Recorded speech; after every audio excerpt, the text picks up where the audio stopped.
El primer sueño se produjo después de un día en que el sujeto tuvo fantasías sexuales y la pistola con el cañón alargado debe suponerse que simboliza al pene. Y no es accidental que el órgano sexual esté representado por un arma. Esta ecuación simbólica indica algo importante sobre las fuerzas psíquicas que sustentan los anhelos homosexuales del sujeto. Para él, la sexualidad no es una expresión de amor, sino un deseo de dominio y destrucción. El sujeto, por razones que no hace falta exponer aquí, siempre temió no poder desenvolverse adecuadamente como varón. Primero, sentimientos de culpa como la masturbación y temor de perjudicar de ese modo los órganos sexuales. Luego, miedo porque su pene era de tamaño inferior al de otros muchachos. Y una intensa envidia a los hombres se combinaron en un deseo de intimidad con los hombres en la que pudiera demostrar su superioridad y usar su órgano sexual como un arma poderosa. El segundo sueño tiene un fondo emocional completamente diferente. Allí el sujeto estaba irritado cuando se durmió y se hallaba inhibido para expresar su enojo. Su inhibición incluso le impidió expresarlo en el sueño, directamente soñando que golpeaba al profesor con el palo. Solo soñó que tenía el palo en la mano y sentía la impresión de haber castigado a alguien. La elección del palo como símbolo de la cólera fue determinada por su antigua experiencia con el odiado maestro que había azotado al otro alumno. El enojo actual contra el profesor se mezcló con el anterior enojo contra el maestro de escuela. Los dos sueños son interesantes porque ilustran el principio de que hay símbolos similares que pueden tener distinto significado y de que la interpretación correcta depende del estado de ánimo que predomina en el sujeto antes de que se duerma y que prosigue ejerciendo su influencia durante el sueño. A continuación veremos un sueño breve que también representa la satisfacción de un deseo irracional y que contrasta completamente con los sentimientos que tiene conocimiento el sujeto. El sujeto es un joven inteligente que se presentó para someterse a tratamiento analítico debido a un sentimiento más bien vago de depresión. Aunque es un hombre normal, sí se entiende la palabra normalidad en un sentido superficial convencional.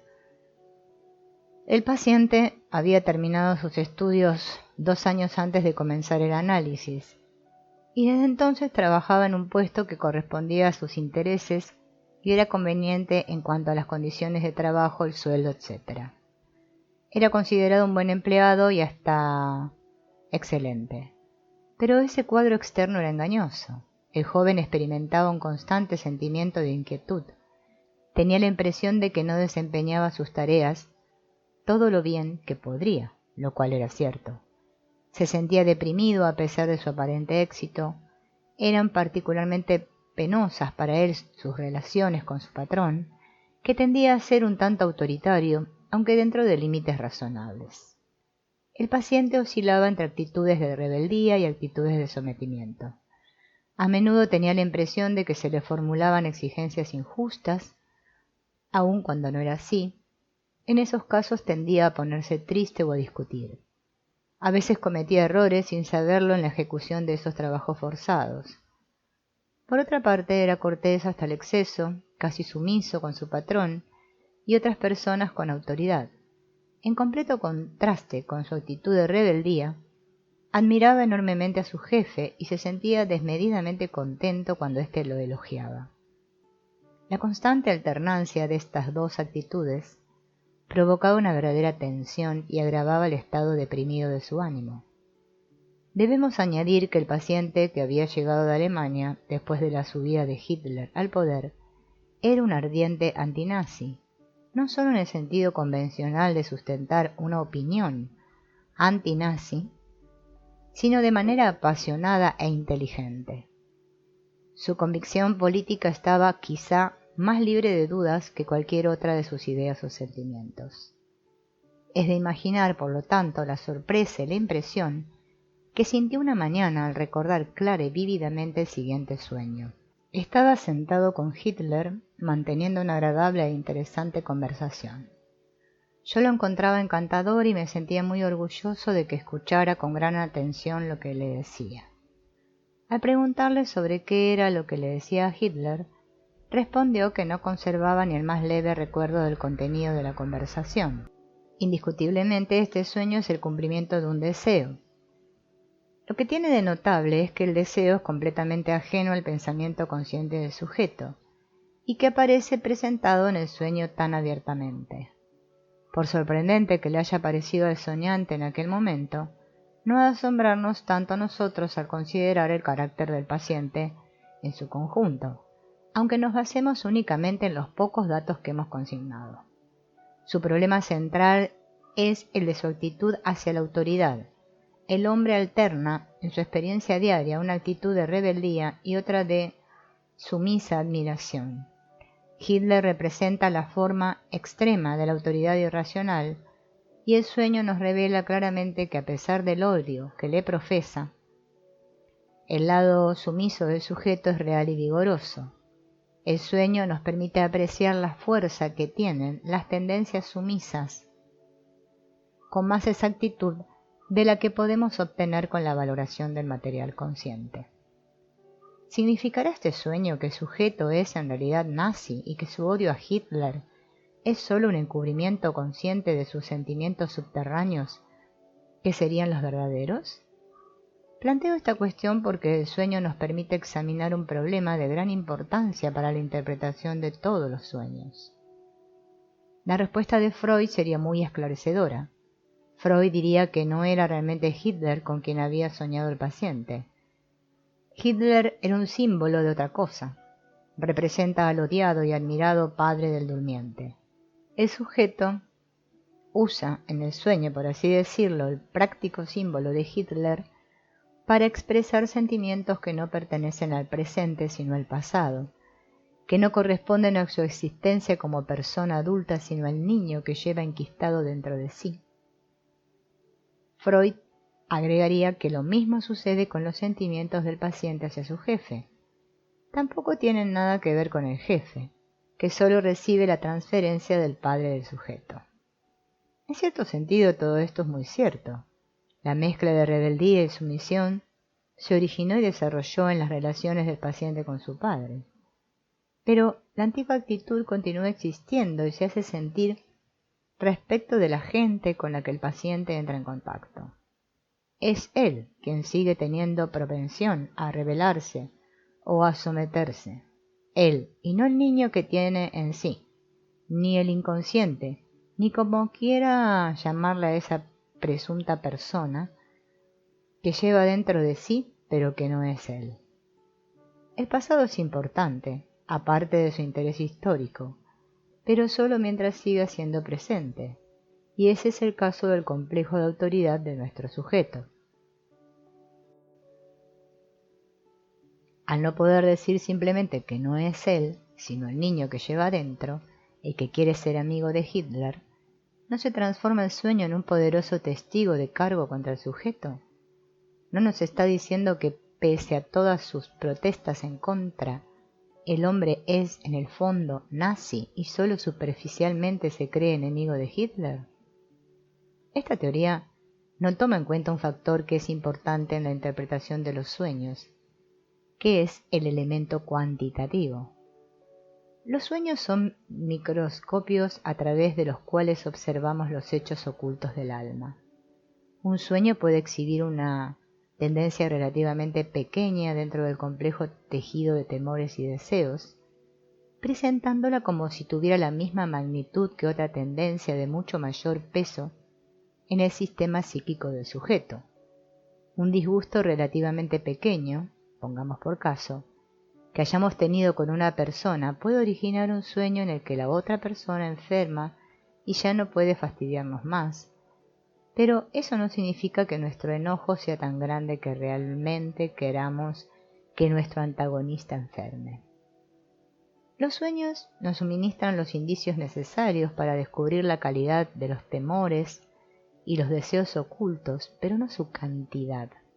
Nos permiten realizar análisis cualitativos, pero no cuantitativos, para determinar el valor cuantitativo de una tendencia descubierta cualitativamente en un sueño, debemos considerar otros aspectos, la repetición del mismo o parecidos temas en otros sueños, las asociaciones del sujeto, su conducta en la vida real y cualquier otro, como la resistencia de la tendencia al análisis, que ayude a apreciar mejor la intensidad de los deseos y los temores.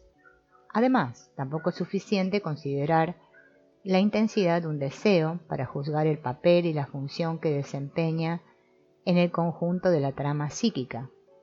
Debemos conocer las fuerzas que han sido erigidas para oponerlas a la tendencia y para combatirla y derrotarla como motivo de acción. Y tampoco es bastante.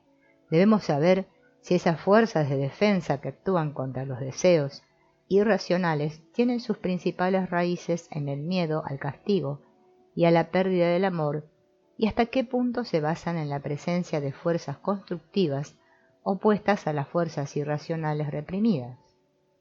Dicho en términos más específicos, si las tendencias instintivas están refrenadas y reprimidas por el miedo y o la presencia de fuerzas más poderosas de amor y ternura. Todas esas consideraciones son imprescindibles para transponer el análisis cualitativo de los sueños y llegar a la investigación cuantitativa del peso de cualquier deseo irracional. Volviendo al hombre que había soñado con Hitler, el sueño no prueba que sus sentimientos antinazis no sean verdaderos o no sean fuertes, pero revela, eso sí, que el sujeto seguía luchando con un deseo de someterse a una autoridad irracional, aunque fuera la que odiaba intensamente, y deseando que no fuera tan detestable como había supuesto. Hasta ahora solo he presentado sueños a los que se les puede aplicar la teoría freudiana de la satisfacción de deseos. Todos ellos eran cumplimientos alucinatorios de deseos irracionales efectuados durante el sueño.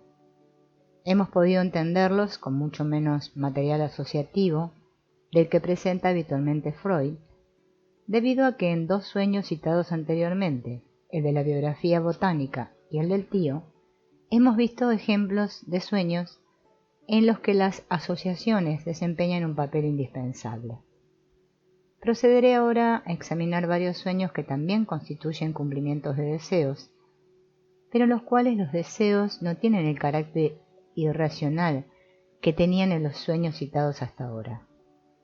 Un ejemplo notable de esa clase de sueños con cumplimiento de deseos es el siguiente.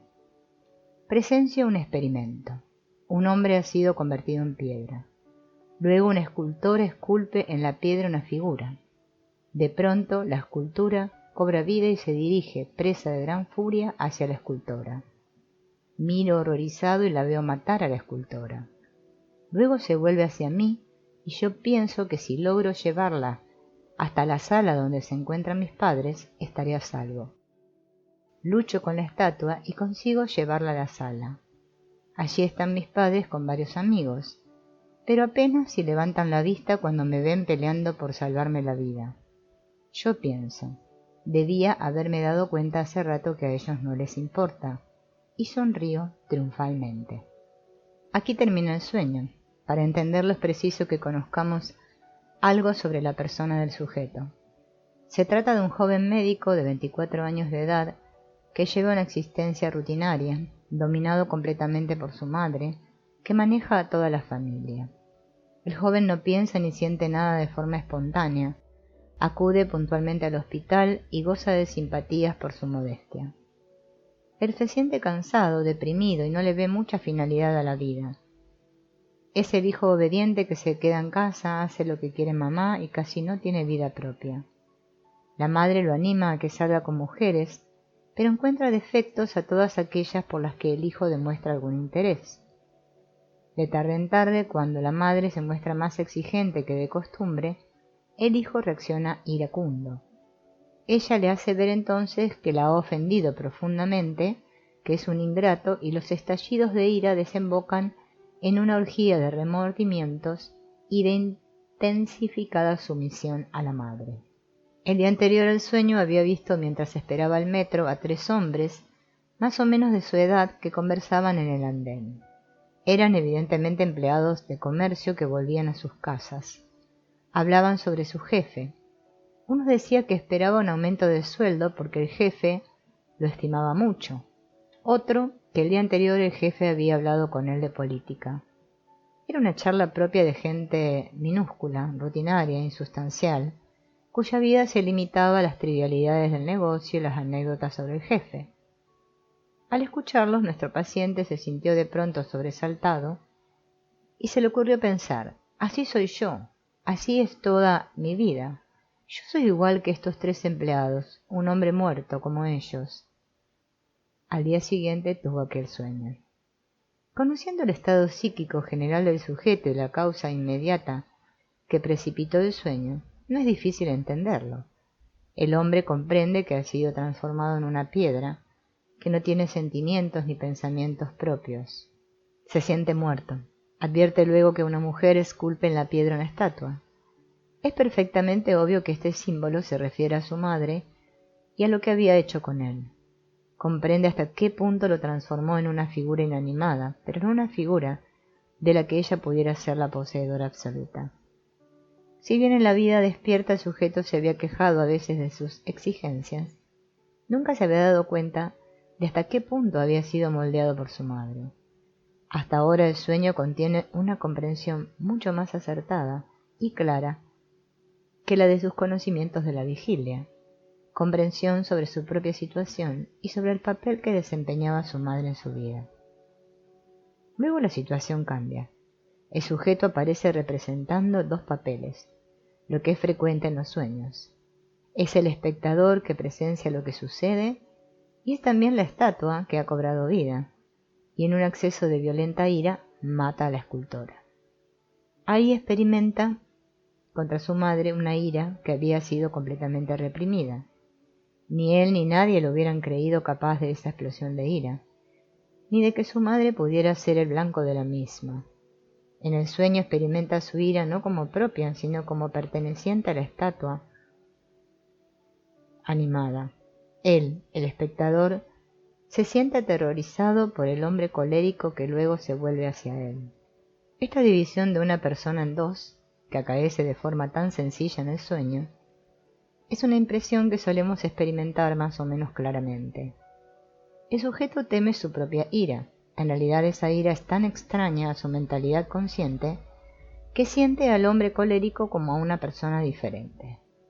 Sin embargo, el hombre colérico es él, olvidado, furioso, que cobra vida en el sueño.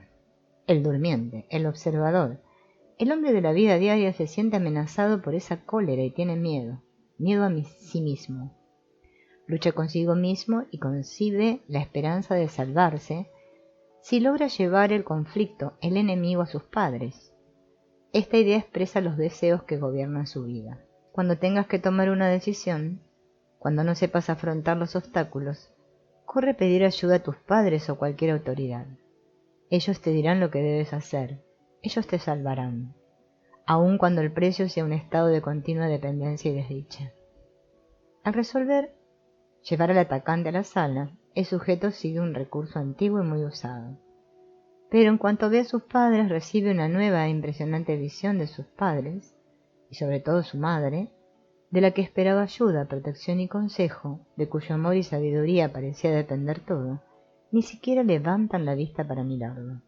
Ni les importa, ni pueden hacer nada por él. El joven está solo y debe defender su vida por sí mismo. Todas sus esperanzas del pasado eran ilusiones que ahora súbitamente se hacen añicos, pero esa misma visión que es amarga y decepcionante lo hace sentirse victorioso. Sonríe triunfalmente porque ha visto parte de la verdad y ha dado el primer paso hacia la libertad. Este sueño contiene una mezcolanza de motivos. Hay profundas penetraciones en sí mismo y en los padres del sujeto que van más allá de todo lo que sabía anteriormente. El sujeto ve su dejadez y su inercia, percibe la forma con que su madre lo ha moldeado de acuerdo con sus deseos y advierte finalmente lo poco que le interesa y lo poco que pueden hacer por él. Hasta ahora no es un sueño de satisfacción de deseos, sino de visión interior. Pero existe también un elemento de satisfacción de deseos. La ira del sujeto, reprimida en estado de vigilia, sale a la superficie y el sujeto se ve dominado y matando a su madre. El deseo de venganza queda cumplido en el sueño. Este análisis del deseo no parece distinto de otros ejemplos anteriores sobre la satisfacción onírica de los deseos irracionales. A pesar de la aparente similitud, hay una importante diferencia. En el sueño, por ejemplo, del caballo blanco, el deseo satisfecho es el deseo infantil de grandeza del sujeto. Su deseo no se orienta hacia el desarrollo y la autorrealización. No es más que la satisfacción del yo irracional, que retrocede ante las pruebas de lo que lo somete a la realidad. El hombre que soñó haber conversado amistosamente con Hitler solo satisfacía su deseo más irracional, el de someterse a cualquier autoridad, aun la más odiada. La ira contra la escultora, experimentada en el sueño que estamos examinando, es de otra clase. La cólera del sujeto contra su madre es, en cierto sentido, irracional. Es la consecuencia de su incapacidad para ser independiente de su capitulación ante la madre y la consiguiente falta de felicidad. Pero tiene otro aspecto más. La madre es una mujer dominadora cuya influencia sobre el muchacho comenzó cuando él no hubiera podido oponerle resistencia. Aquí, como sucede siempre en las relaciones entre hijos y padres, estos son los más fuertes mientras el hijo es pequeño.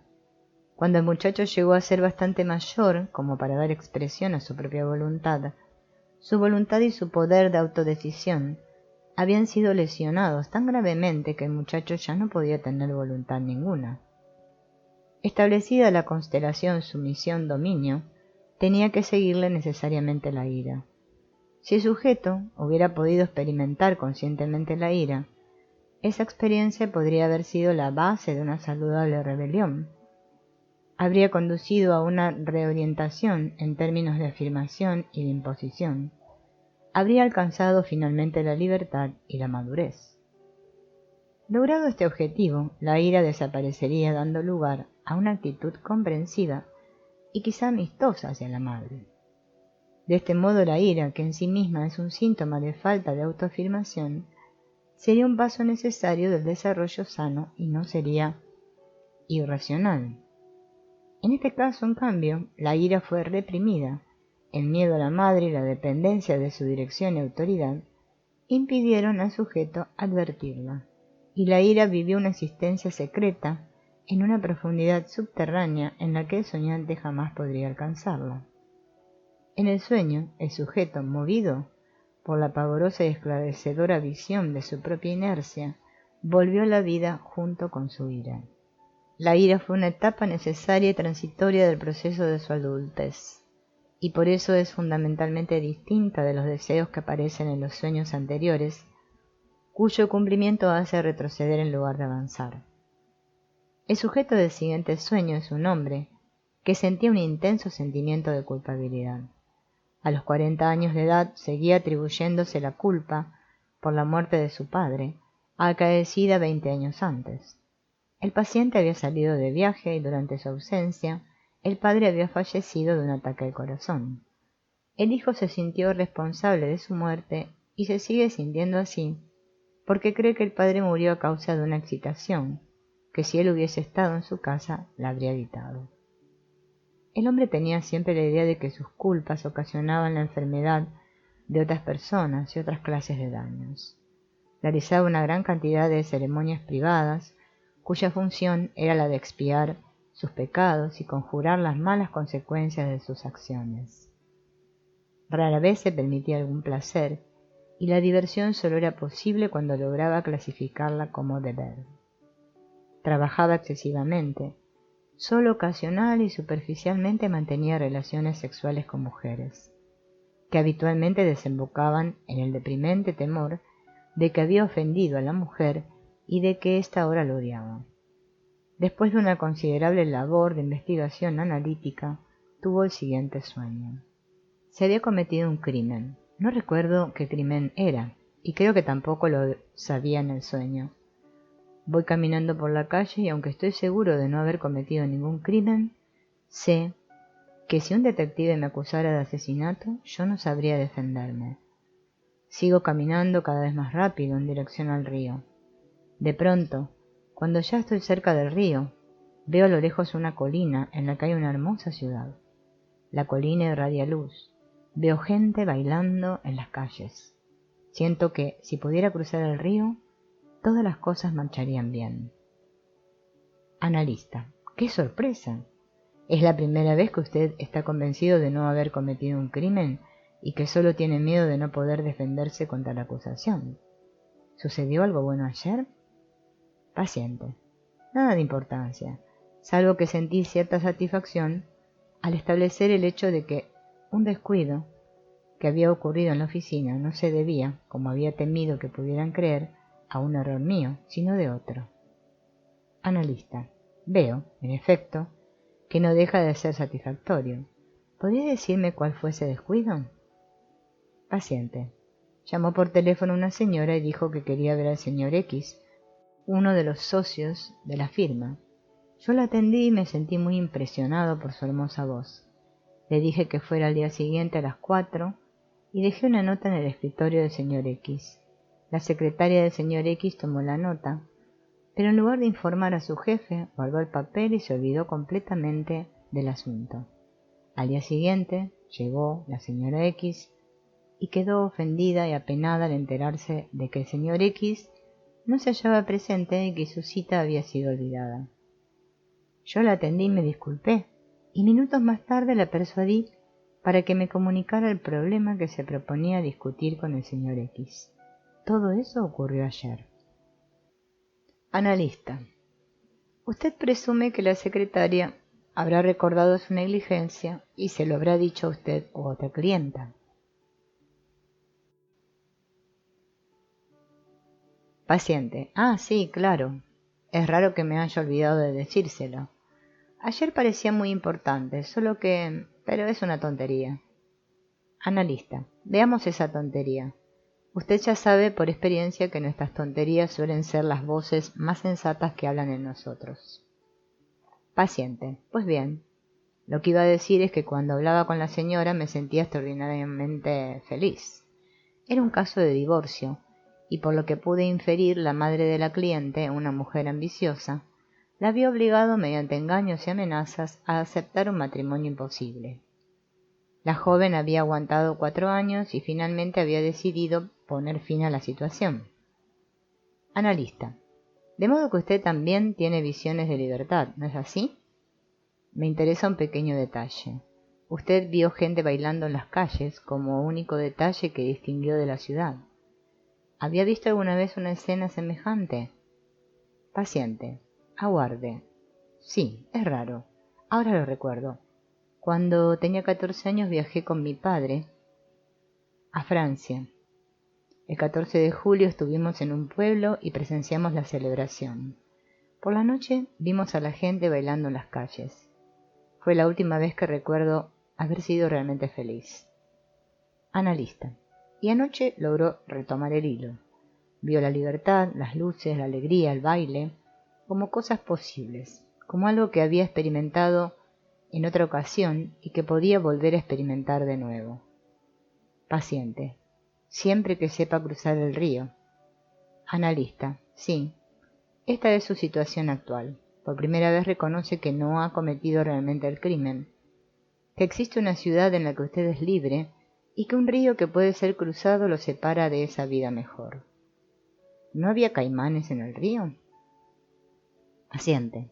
No, era un río común, parecido en realidad al río de nuestro pueblo, al que siempre le tenía un poco de miedo cuando era pequeño. Analista. Debe de haber un puente entonces. Por cierto que usted aguardó mucho tiempo para pasar el puente. Ahora el problema es descubrir qué es lo que todavía le impide hacerlo. Este es uno de esos sueños importantes en los que se da un paso decisivo en el alejamiento de la enfermedad mental. Sin duda alguna el paciente todavía no está bien, pero tuvo una experiencia importante, la más próxima a la mejoría. Una visión clara y vívida de una vida en la que ya no era un criminal perseguido, sin una persona libre. Vio también que para llegar a ella tenía que cruzar un río, antiguo símbolo usado universalmente que representa una importante decisión, el comienzo de una nueva forma de existencia, nacimiento o muerte, o el abandono de una forma de vida por otra.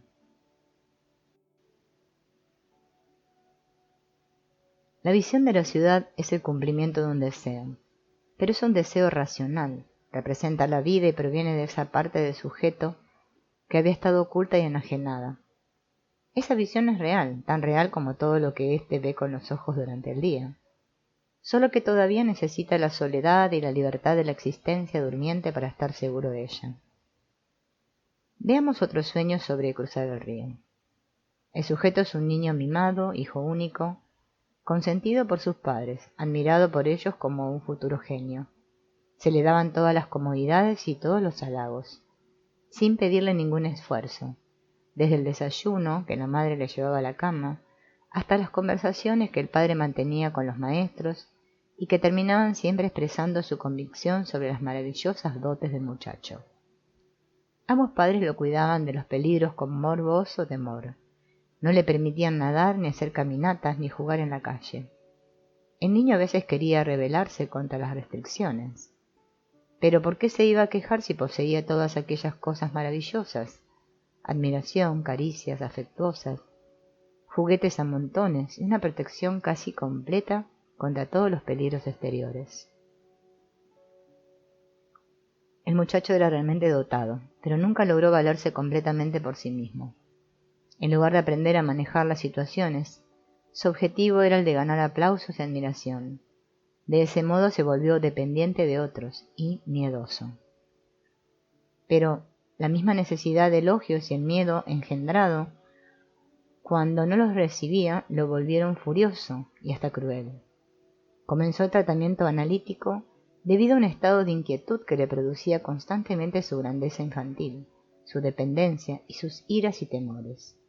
Después de 6 meses de investigación analítica, tuvo el siguiente sueño. Tengo que cruzar un río. Busco un puente, pero no hay ninguno. Soy pequeño, tal vez de unos 5 o 6 años. No sé nadar. En realidad había aprendido a nadar a los 18 años.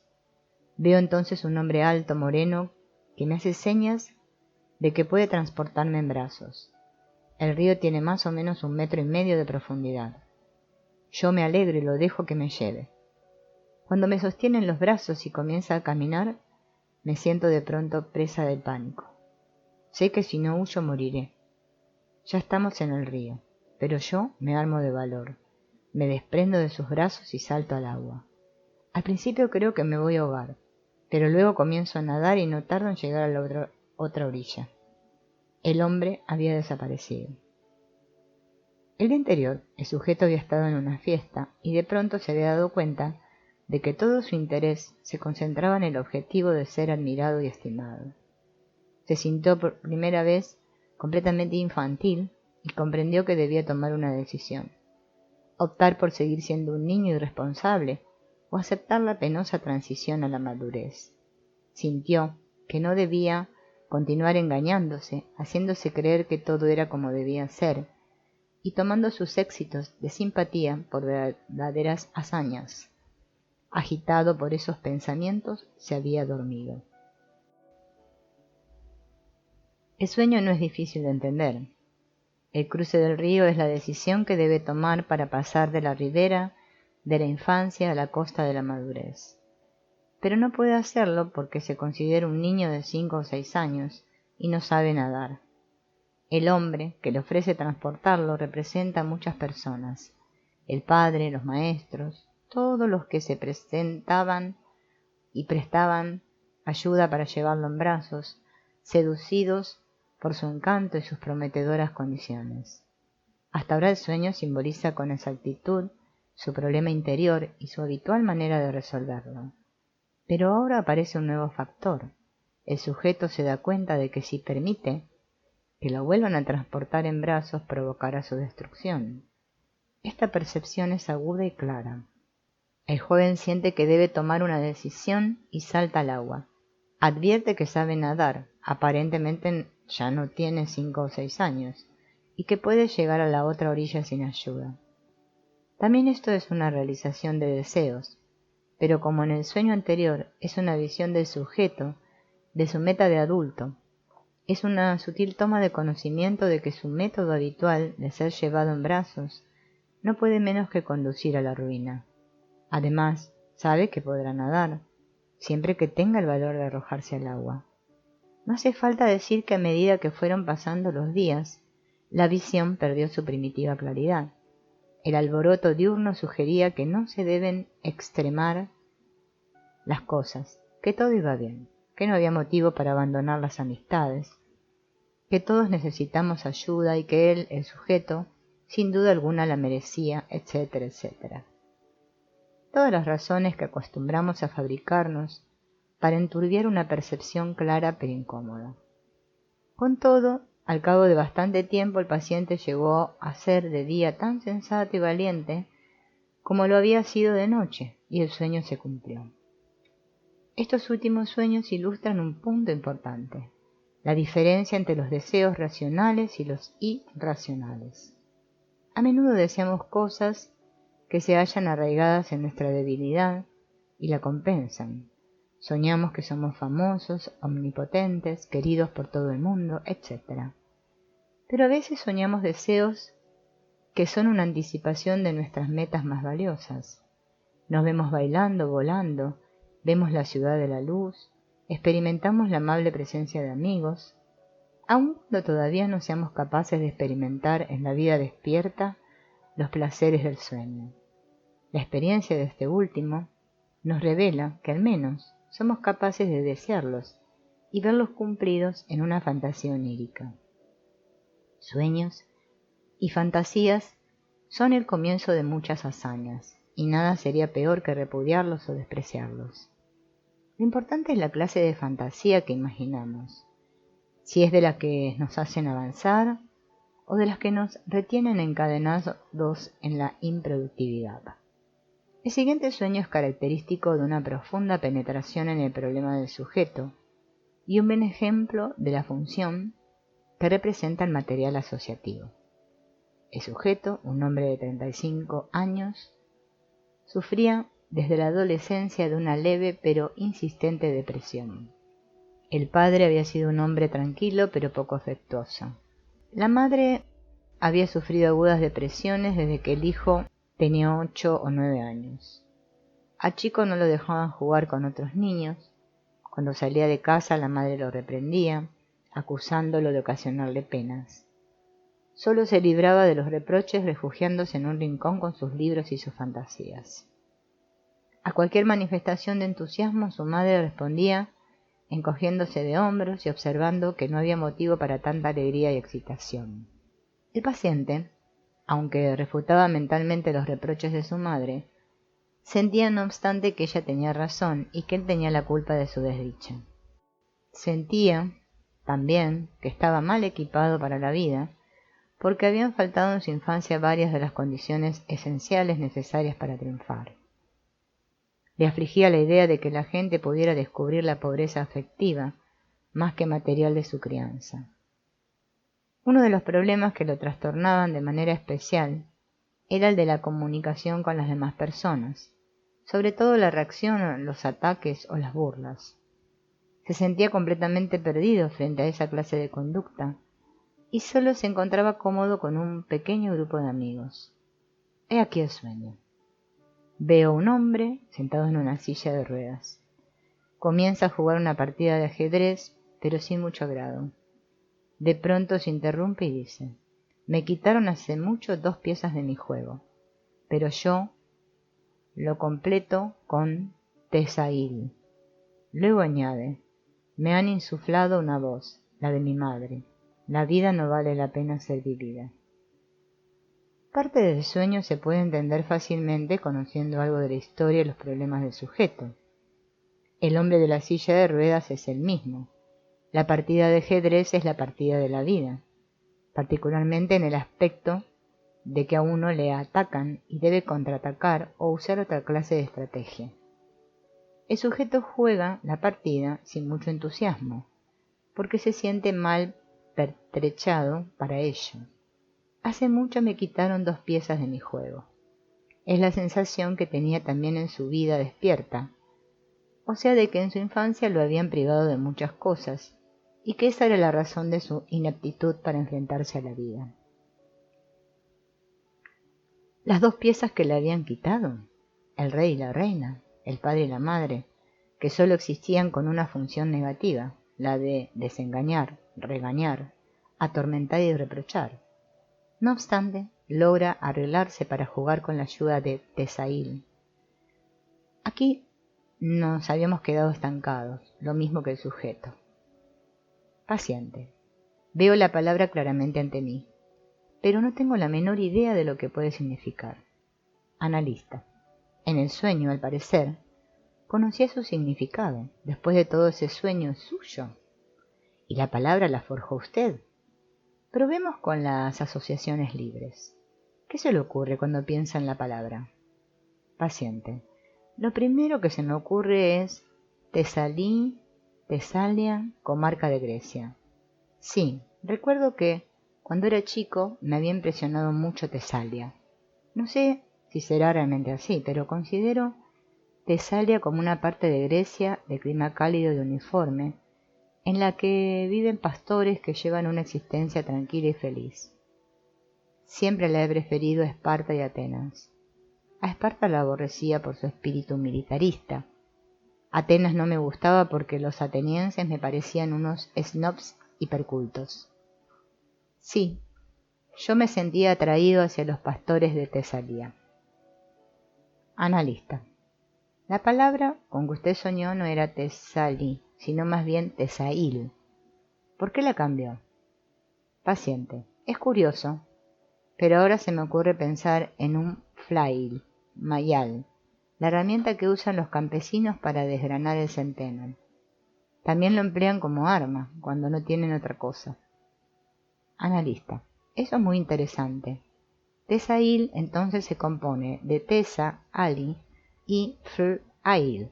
Curiosamente, Tesalia, o mejor dicho, lo que significa para usted, tiene una estrecha conexión con el mayal. Pastores y campesinos, la vida sencilla, bucólica. Volvamos atrás y veamos lo que dice usted en el sueño. Usted juega al ajedrez y sabe que le faltan 2 figuras, pero puede compensarlas con Tesail. Paciente. Ahora veo bien claro el pensamiento. En el juego de la vida me siento en inferioridad de condiciones debido a las frustraciones de mi infancia. Carezco de las armas que otros poseen, las piezas del ajedrez que se refieren a la lucha. Pero si me fuera posible retirarme a una vida simple, idílica, podría incluso luchar con un mayal en sustitución de las armas que me faltan, las figuras del ajedrez.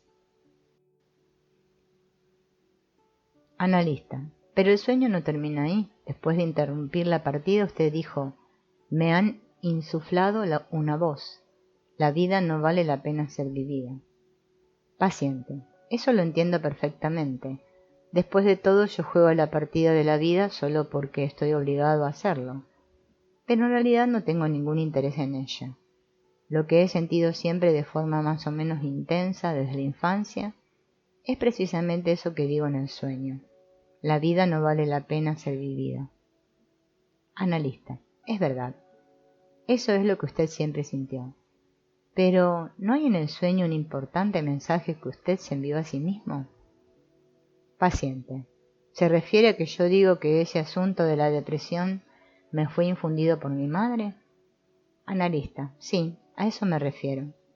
A reconocer que el juicio depresivo sobre la vida no es suyo, sino de su madre, cuya voz sigue ejerciendo su efecto casi post-hipnótico, ha dado usted un paso hacia la liberación de ese estado de ánimo. Usted ha hecho un importante hallazgo al descubrir que su filosofía depresiva no es realmente suya, y fue necesario para todo eso el estado de reposo. Uno de los tipos de sueños, del cual no hemos dado todavía ningún ejemplo, es la pesadilla. Según la teoría de Freud, el sueño de angustia no hace excepción a la regla general de que el contenido latente de un sueño es la realización de un deseo irracional. hay una objeción obvia a este punto de vista, que opondrá sin duda todo aquel que haya tenido alguna vez una pesadilla. ¿Cómo se puede llamar satisfacción de un deseo a un sueño en el que el sujeto pasa por todos los terrores del infierno y se despierta presa de un miedo casi insoportable?